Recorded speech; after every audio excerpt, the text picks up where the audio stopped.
We continue with our elected official. We hear our supporter. My sister Niva Lafortune is here.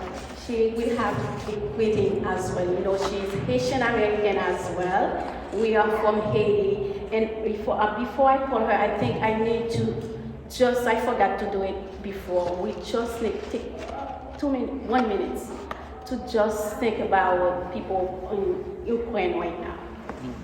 And we should, you know, we can do it right now. When I think about me, when I think about my sister Niva, when I think about Shana, we honor today. And I'm thinking what is happening right now in Ukraine. And I think it's a really painful for you and to remember. And we know we have to remember.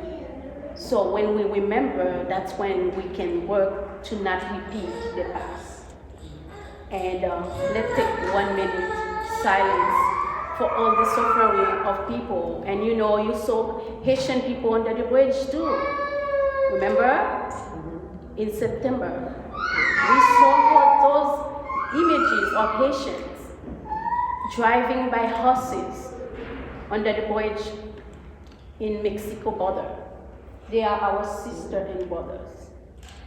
And now see those people in Europe. Let's think of them. And that's when we can make change. Let's think how we can make change. 1 minute silence.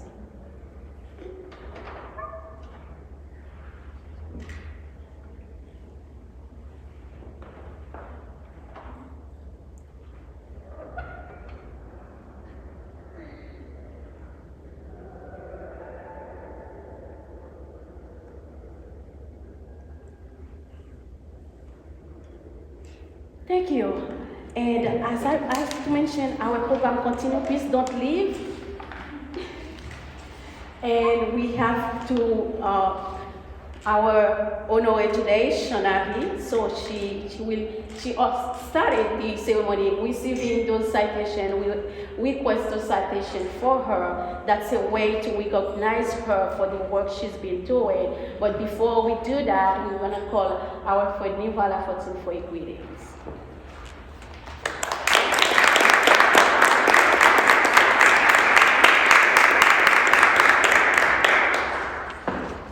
Thank you, Councilwoman, for again putting on such a beautiful event. Karen, it was wonderful to see you and to hear your voice. I've known Karen since she was a young girl, and she has always been an exceptional vocalist. And she comes from a legacy of strong women. Secretary of State, thank you for all that you do to transform civics and also elections in the state of Rhode Island. Lieutenant Governor, to be the first woman of color to hold the role and to be such a model to so many of our girls. And Shanabi, I still remember when I sat down with you last year and you shared your story. And when we think about the story of war and how it impacts families, the roles women play. You know, in our culture, there's a term that they say, midifomsu, right? Midifomsu.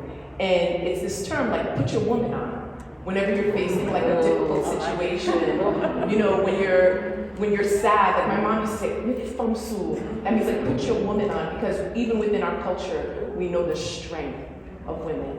And just your strength and how you have taken adversity and turned it into hope for so many immigrants, for so many refugees.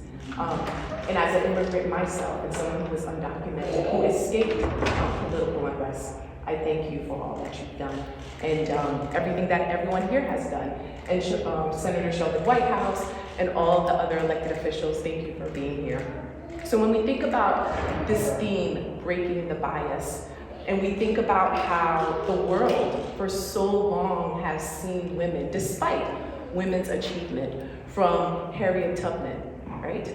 Bringing people out of slavery to the north, to judges, amongst other folks who've done so much critical work, raising families, working full time, being elected to office, running businesses, transforming society.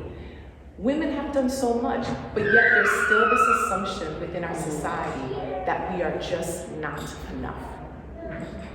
So breaking the bias is challenging the status quo, challenging the assumptions about what we can do, challenging the limitations that society, the world has placed upon us, and ensuring that we're creating pathways so that our girls, our young people, can see themselves in these positions so that they can have a seat at the table and they no longer have to bring their folding chair. So I thank you for being a feminist.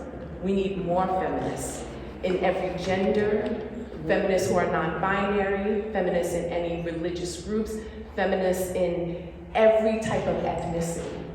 Because we need people making noise so that women can live in a society where their pay is fair and comparable to men, where they're not denied a position because of their gender or because they just had a baby, where they can walk into a room and no one will look at them as less than because of their gender.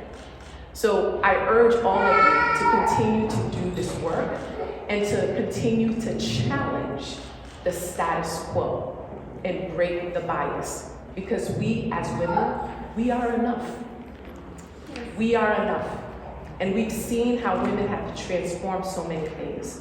So thank you. Thank you all of you.